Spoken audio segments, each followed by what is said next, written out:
Tebak siapa penemu perangkap tikus? Kita semua tahu siapa penemu bola lampu, siapa penemu mesin cetak, siapa penemu radio, tapi siapa penemu perangkap tikus? Benda yang terlihat sederhana itu telah banyak membantu orang di dunia, khususnya dalam mengatasi tikus yang sering mengganggu di rumah. Kita membuka pintu perangkap itu, menahannya dengan pengait hingga terus terbuka, dan memasangkan umpan yang akan menarik tikus. Ketika tikus tertarik pada umpan yang terpasang dan memangsanya, seketika pengait pintu akan terlepas, pintu terayun menutup, dan tikus pun terjebak di dalamnya. Sebuah alat sederhana yang cerdas. Sebenarnya, perangkap hewan termasuk tikus telah dibuat sejak zaman dulu, ketika orang masih tinggal di gua-gua.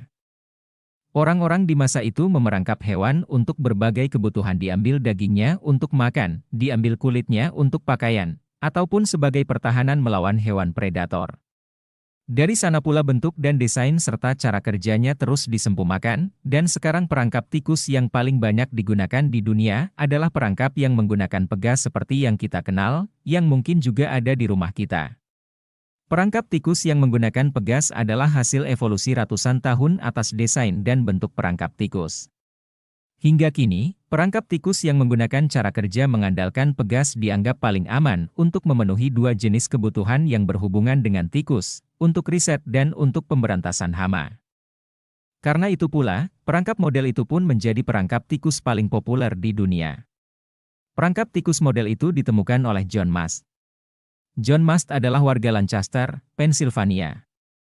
Pada 1895, ia mulai membuat perangkap tikus model pegas dan mematenkannya. Dialah yang tercatat sebagai orang pertama yang memiliki hak paten atas perangkap tikus menggunakan pegas. Dibanding perangkap tikus lain yang waktu itu sudah ada, perangkap tikus buatan John Mast dianggap bekerja paling cepat dan efektif. Tikus yang terjerat perangkap hampir tidak punya sebuah perusahaan yang memproduksi perabotan perak.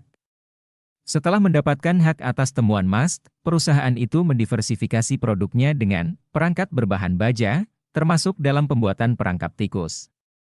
Semula, produksi perangkap tikus Oneida hanya ditujukan untuk memenuhi kebutuhan masyarakat setempat.